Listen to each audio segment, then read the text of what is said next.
Recently, there was a Christian church in England that was facing a problem that really faces most of the churches and mosques and synagogues and temples throughout the world: declining membership, declining attendance.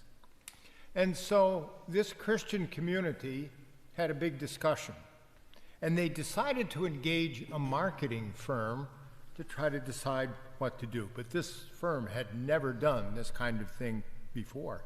And so they studied the whole situation very well, and they came back with this recommendation: you need to get rid of the cross. It's not a good image, they said. Now, if you were put in charge of starting a new religion, would you use the image of a naked, bleeding man who is being executed on a cross? Or might you choose for some kind of attractive and catchy image that we find all around us? And yet God's ways are not our ways. And so maybe we can ponder just for a few moments the nature of God's involvement in our human situation, or as one of my theology professors used to say, our human predicament.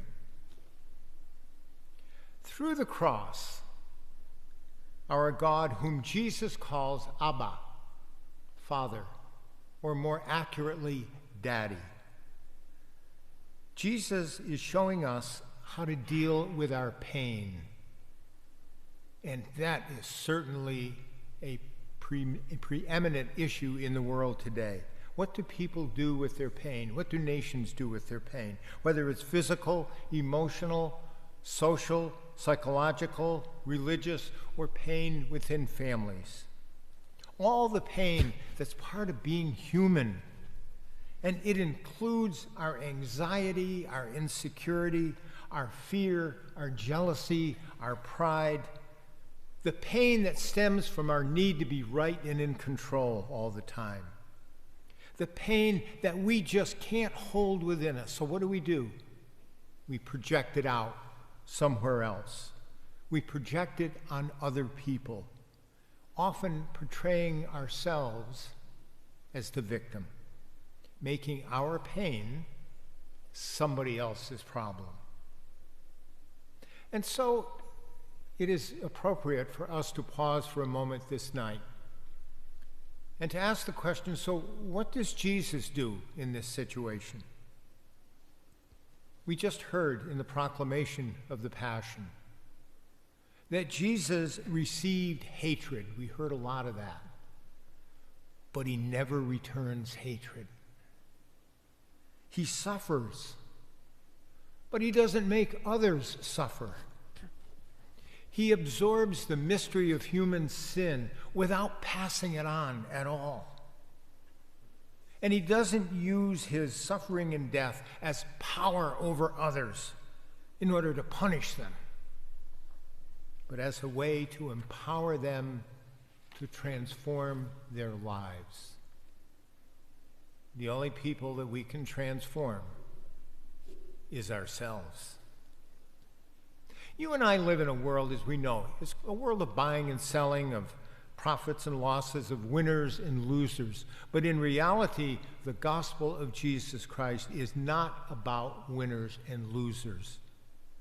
It's really at its core about how you and I are to live in the kingdom of God, as imperfectly as that kingdom unfolds in our world today as we await the fullness of the kingdom.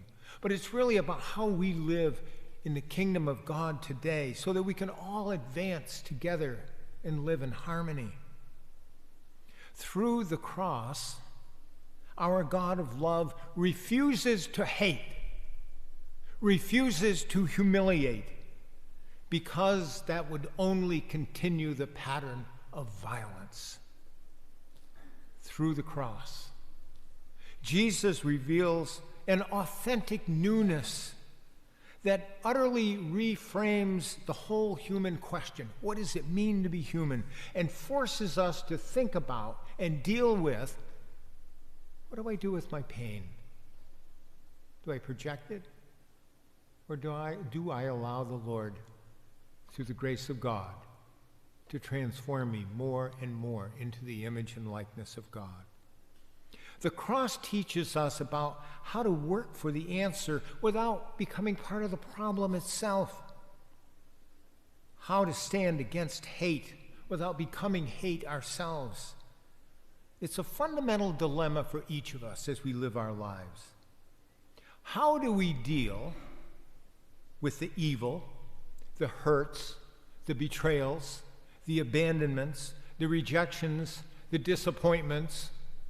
We just heard about all of those in the Passion and in the life of Jesus. How do we live with people who've let us down, who turn against us, who tell lies about us?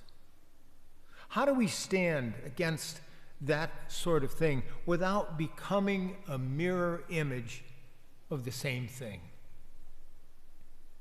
No, we can't get rid of the cross. No way. Because it's an image that we can hold on to and we can draw life from the cross. St. Bonaventure once taught this wonderful notion that the cross is an image of a cruciform pattern of reality that is filled with all kinds of contradictions. If you really look at the cross section of the cross, he calls that the collision of opposites on which Jesus was crucified. The opposites between the good thief and the bad thief, between heaven and earth. Jesus trying to hold on to his divinity and his humanity.